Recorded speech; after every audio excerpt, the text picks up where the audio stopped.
আমরা দেখছি যে বিএনপির চেয়ারপারসন বেগম খালেদা জিয়া তিনি দেশে ফেরার পর তিনি কিন্তু এই মুহূর্তে তার বাসভবন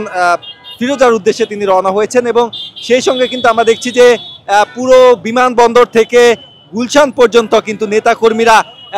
যে ভিড় নেতাকর্মীদের সেটি আমরা লক্ষ্য করছি যে রাস্তার দুই পাশে নেতাকর্মীরা অবস্থান করেছিলেন, এখন কিন্তু তারা পুরোপুরি সড়কে নেমে এসেছেন এবং তারা কিন্তু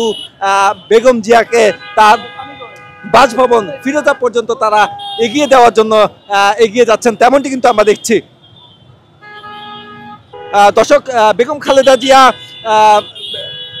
চিকিৎসা শেষে দেশে ফেরার পরপরই যখনই বিমানবন্দর থেকে তিনি বের হয়েছিলেন তখনই আমরা দেখেছিলাম কিন্তু নেতাকর্মীদের যে উচ্ছ্বাস, যে উদ্দীপনা সেটি আসলে দেখার মতো ছিল বলা চলে। এই মুহূর্তে কিন্তু আমরা দেখছি যে লাখ লাখ নেতাকর্মী তারা কিন্তু বেগম খালেদা জিয়াকে তার বাসভবনে পৌঁছে দিতে কিন্তু তারা এই তার গাড়ি বহরের সঙ্গে তারা যুক্ত হয়েছেন এবং আমরা দেখছি যে মোটর যোগে যানবাহন যোগে কিন্তু তারা এই পথে কিন্তু তারা যাচ্ছেন, তেমনটি কিন্তু আমরা দেখছি।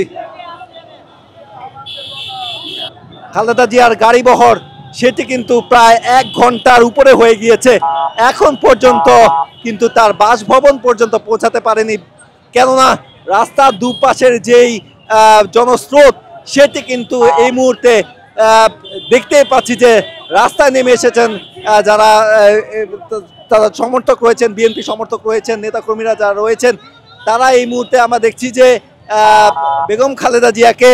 অভিবাদন জানাচ্ছেন, অনেকে নেতাকর্মীদের সঙ্গে ছবি তুলতে কিন্তু ব্যস্ত রয়েছেন, তেমনটিও কিন্তু আমরা দেখছি যে দলীয় যে পতাকা এবং বাংলাদেশের জাতীয় পতাকা হাতে এবং তারা বিভিন্ন ব্যানার হাতে কিন্তু রাস্তার দুপাশে দাঁড়িয়ে তারা স্লোগান দিচ্ছেন,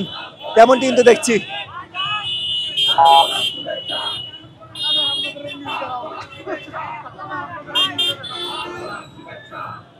আমরা দেখছি রাস্তার মাঝখানে কিন্তু এখন নেতাকর্মীরা তারা স্লোগান দিচ্ছেন, গাড়ি বহরটি কিন্তু ধীরে ধীরে এগিয়ে যাচ্ছে তার বেগম খালেদা জিয়ার বাসভবন অভিমুখে। বেগম খালেদা জিয়ার সঙ্গে রয়েছেন তার 2 পুত্রবধূ, তারাও কিন্তু রয়েছেন এবং বিএনপির স্থায়ী কমিটির নেতৃবৃন্দ তারাও রয়েছেন এই গাড়ি বহরের সঙ্গে।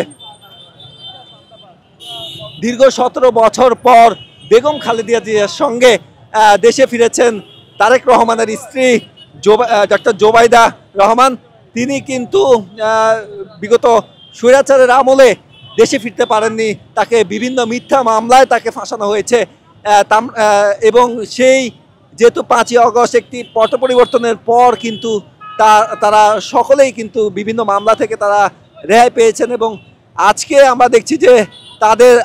দেশে প্রত্যাবর্তন উপলক্ষে কিন্তু এই মুহূর্তে নেতাকর্মীরা